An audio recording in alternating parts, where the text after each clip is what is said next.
नमस्कार, राधे राधे मित्रों। आप सभी का हमारे YouTube चैनल पर हार्दिक अभिनंदन है। आप हमारे चैनल को लाइक करें, सब्सक्राइब करें और ज़्यादा से ज़्यादा शेयर करें ताकि सभी विद्यार्थियों तक हमारा जो ये वीडियो है वो आगे से आगे पहुंचता रहे और डेली के हमारे जो वीडियो अपलोड हो रहे हैं उनके नोटिफिकेशन आपको समय पर मिलते रहें। इसके लिए आप जो नीचे बेल वाला आइकन है उसे जरूर दबाएं। हमारा विलोम शब्द का जो प्रकरण है वो चल रहा था और उसके अंदर आपको 25 जो महत्वपूर्ण विलोम शब्द अर्थ के साथ बताए गए थे। आज हम उसी कड़ी को आगे बढ़ाने जा रहे हैं और सबसे पहला हमारा जो विलोम शब्द है नंबर 26 पर वो हम लेते हैं उच्छ्वास। ध्यान दें, इस शब्द को हम संधि के अंदर पढ़ेंगे और इसका संधि विच्छेद होता है मित्रों उत दन श्वास। मैं धन यहां प्लस को बोल रहा हूं तो इसलिए उत दन श्वास, जबकि हमने यहां पर पढ़ा था एक सबसे पहले 18 नंबर पर और वो था श्वास है, जिसका मतलब होता है अंदर की ओर और उसका विलोम शब्द हमने पढ़ा था परश्वास है। लेकिन हम यहां पे ले रहे हैं 26 नंबर पर उच्छ्वास है और उच्छ्वास का अगर हम विलोम शब्द यहां पर देखते हैं तो क्या हो जाएगा, निश्वास है। ध्यान दें, आजकल यह से कौन सा वो गांठ वाला जो शंकर वाला शिव के नाम से आप जानते हैं उसको ऐसे लिखा जाता है और यह शब्द क्या हो जाएगा, निश्वास है। अगला हम लेते हैं तो वो है उज्ज्वल। संधि शब्द है उत धन ज्वल और उज्ज्वल के आप जानते हैं उज्ज्वल का मतलब प्रकाश, तो इसका विलोम शब्द है वो संस्कृत में जो होगा वो होगा धूमिल। धूमिल का मतलब धुआं या फिर अंधकार में। अगला हम लेते हैं और वो हमारा जो विलोम शब्द होगा वो हो जाएगा उत्थानम। मेरे हिसाब से सभी विद्यार्थियों को उत्थानम का विलोम शब्द आता है और ये विलोम शब्द होता है पतनम। उसके बाद में अगला हम लेते हैं उत्कृष्ट। उत्कृष्ट, ध्यान दें ये री है इसलिए मैं इसको उत्कृष्ट बोल रहा हूं। कई इसको उत्कृष्ट भी बोलते हैं लेकिन वो नहीं है, यहां पर यह है उत्कृष्ट और ट है न की ठ, तो इसका जो विलोम शब्द होगा वो क्या हो जाएगा, निकृष्ट। फिर हमारा अगला जो विलोम शब्द है वो है उपकार। इसका सभी मित्रों और विद्यार्थियों को आता है। उपकार का मतलब किसी की क्या करना, भलाई करना, तो अपकारे का मतलब होता है किसी की बुराई करना।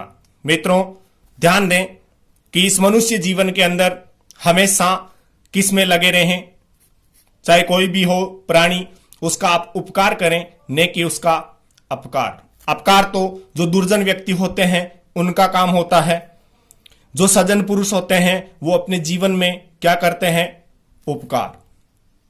और हमारे माता पिता और गुरु से इस संसार के अंदर उपकारी कोई जीव नहीं हो सकता। उसके बाद में हम ले रहे हैं 31 नंबर और वो है हमारा आमिष या फिर हम कह सकते हैं आमिषम। ध्यान दें, जो है उसके अकॉर्डिंग विभक्ति के अनुसार विलोम शब्द चलता है, तो यहां आमिषम लिया तो क्या हो जाएगा, निरामिषम।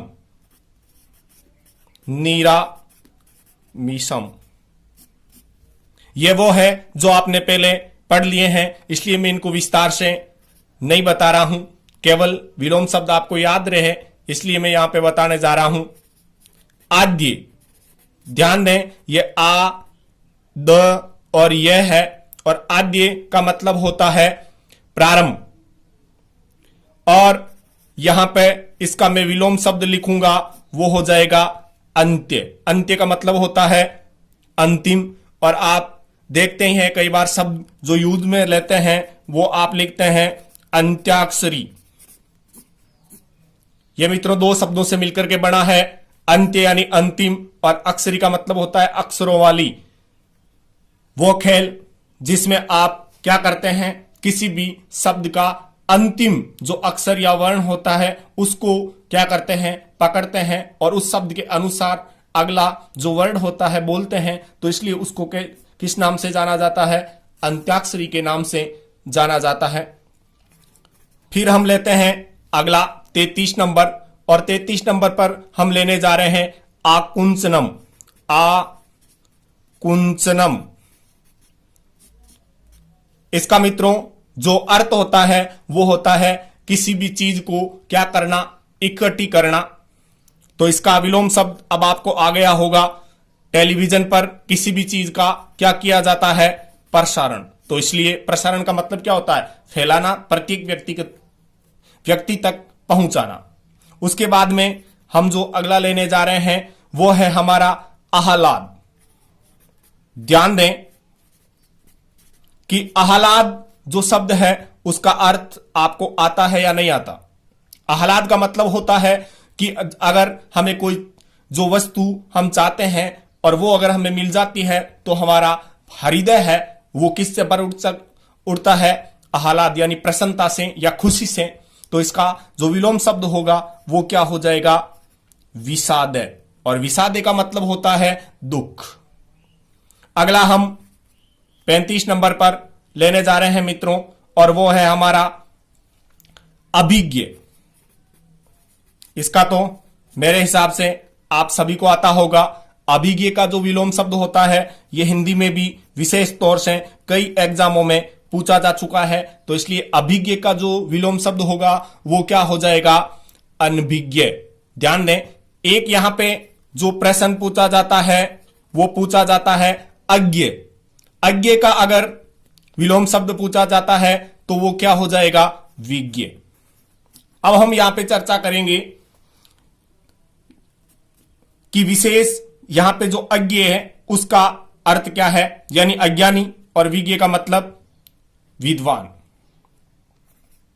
उसके बाद में हम अगला जो शब्द लेने जा रहे हैं वो हमारा शब्द है रिक्तम।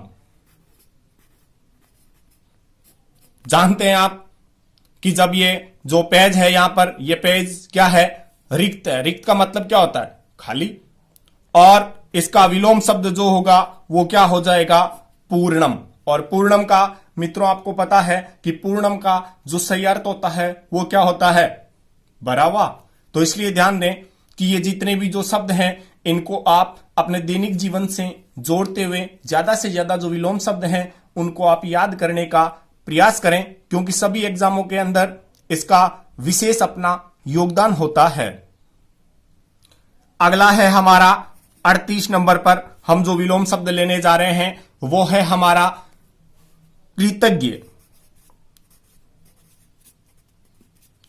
आपको इसका अर्थ आता होगा, नहीं आता तो ध्यान दें। कृतज्ञ का मतलब होता है कि किए हुए का अगर कोई व्यक्ति क्या मान लेता है, उपकार मान लेता है और उसको मानता है कि भाई उसने अपना जो काम किया है वो परिपूर्ण किया है, वास्तव में मेरे लिए ये एक अच्छा काम है, तो वो होता है कृतज्ञ, यानी किए हुए की आज्ञा मानने वाला।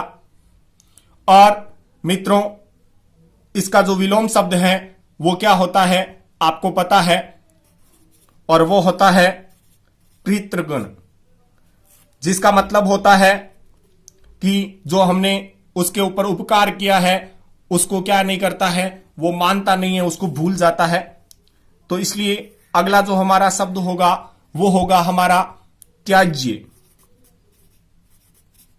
त्याज्य का मतलब जिसका क्या कर दिया गया हो, त्याग कर दिया गया हो।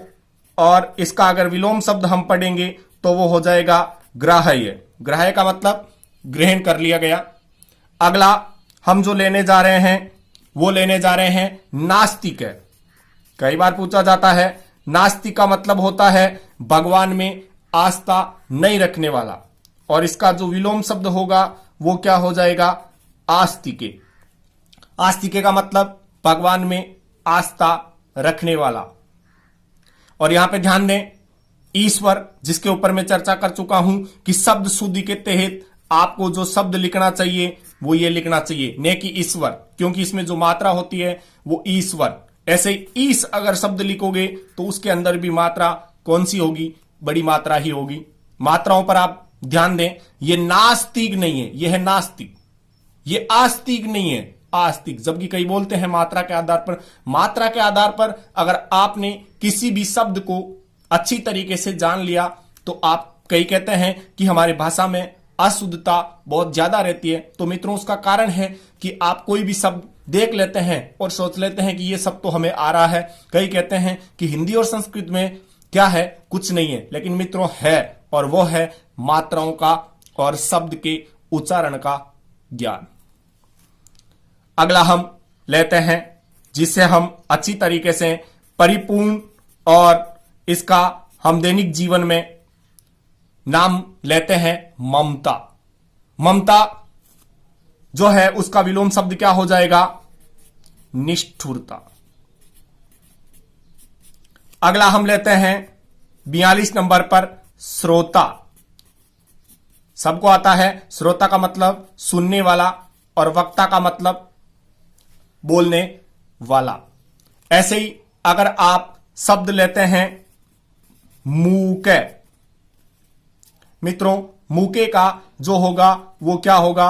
वाचाल्य। मूके का मतलब आप कई बार कहीं जाते हैं तो लिखत हुआ मिलता है मूक बधिरे, यानी वो क्या है? बोल नहीं सकता। क्यों? क्योंकि वो बहरा है। ध्यान दें, कई ऐसे होते हैं जिनके जो कान जो हमारे सुनने का काम करते हैं वो परिपूर्ण होते हैं, और एक सिस्टमिक जो ढंग होता है उससे बना हुआ होता है, सिस्टम से। तो अगर उसमें कहीं प्रॉब्लम होती है तो क्या होता है? कान से सुनाई नहीं देता है, और जिस व्यक्ति को सुनाई नहीं देता वो क्या नहीं कर सकता? बोल नहीं सकता, अर्थात चुप। तो ध्यान दें, मुंह के यानी चुप रहने वाला जो बोल नहीं सकता, और वाचाल्य का मतलब अधिक बोलने वाला। ऐसे ही हम लेते हैं अगला शब्द है, अच्छा शब्द है, और वो शब्द है निरुद्देश्यम। निरुद्देश्यम,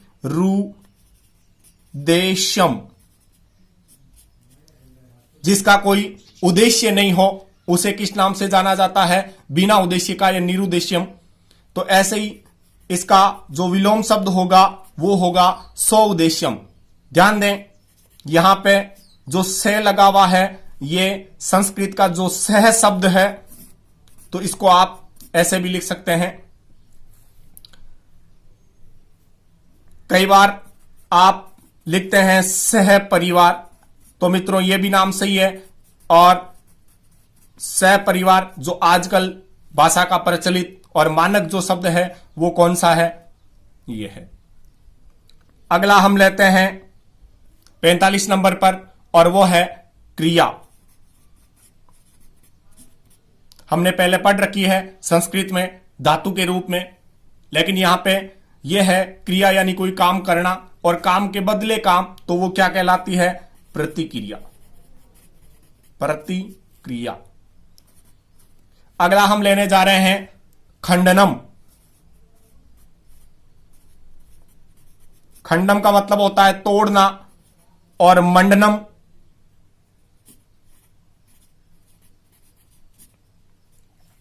मैं यहां पे ध्यान दें, अनुस्वार का भी ध्यान रखा जाता है, और मैं ये नियम आपको बता चुका हूं पहले ही कि अगर जो अनुस्वार है उसके बाद में जिस वर्ग का वर्ण आता है, यहां पे ट ठ डे आया, तो डे का यानी टे वर्ग का पांचवां क्या होता है? हणे होता है। तो ये अनुस्वार किस में बदल गया?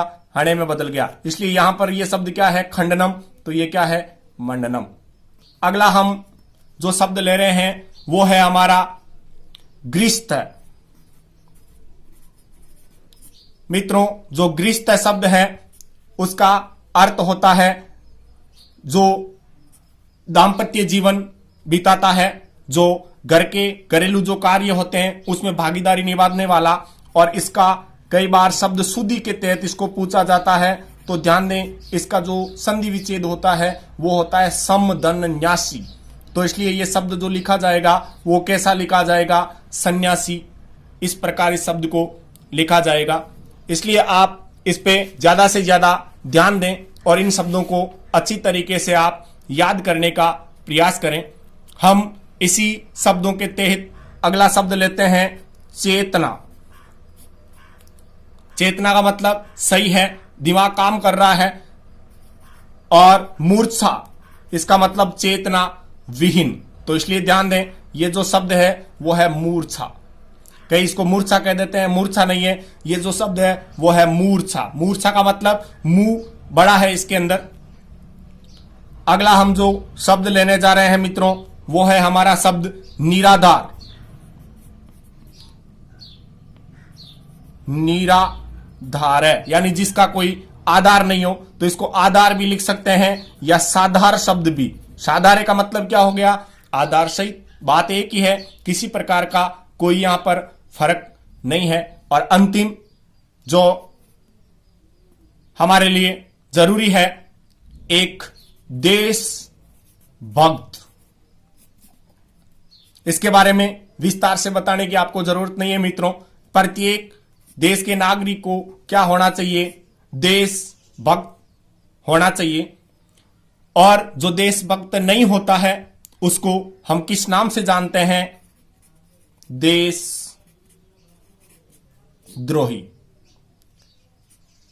इस प्रकार हमने जो 50 शब्द हैं उन विलोम शब्दों के ऊपर चर्चा कर ली है, जो विशेष तौर से हमारे जो कई एग्जाम हैं उनके अंदर पूछे भी जाते हैं। तो इसलिए आपसे निवेदन है कि आप इनको समय रहते याद कर लें। और अगर एक बार में याद नहीं हो रहा है तो उसे आप, सबसे पहला तरीका है किसी भी चीज को याद करना, तो आपको क्या करना है, उसको लिख करके याद करना है। लिख करके अगर आप याद करोगे तो कभी भी भूलोगे नहीं। और अगर आपने लिख करके याद नहीं किया तो क्या हो जाओगे, थोड़े दिन बाद में भूल जाओगे। तो इसलिए ध्यान दें। और ये सभी परीक्षाओं की दृष्टि से महत्वपूर्ण है, तो इसे आप समय रहते याद कर लें। धन्यवाद।